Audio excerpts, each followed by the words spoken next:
Hello and welcome to the Philippines. This is a view looking down at the intersection down below my condominium, and interesting. No traffic enforcers 95% of the time. Um, no traffic signals, no stop signs, which is very common here in the Philippines. There are no traffic, I don't know, traffic signs or that type of thing. Anyway, people just make it work. Very efficient, actually, and very rare to have an accident with the low speeds.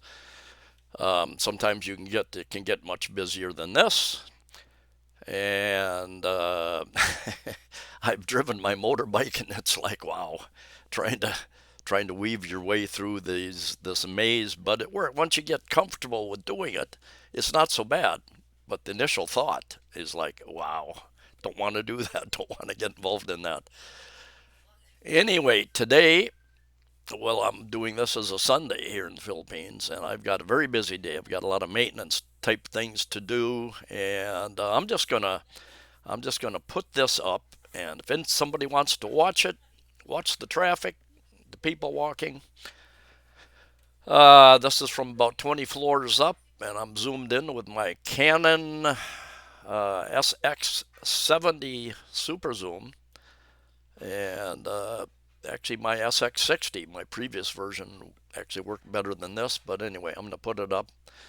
And if you're bored to the point you want to watch traffic, uh, go for it. Anyway, I've got things to do tomorrow. Tomorrow, I hope to put up a video about the cost of living in the Philippines, a new updated version of cost of living in the Philippines. And anyway, hope you're all having a great day. So anyway, I'm going to leave you here with the traffic. There is a little bit of wind noise, and if you don't like that, I should have put something over the microphone setup, I guess. But anyway, just adjust your volume on the device that you're watching to get rid of some of that noise. You'll hear horns, you'll hear dogs, roosters probably. So anyway, enjoy if you so are inclined.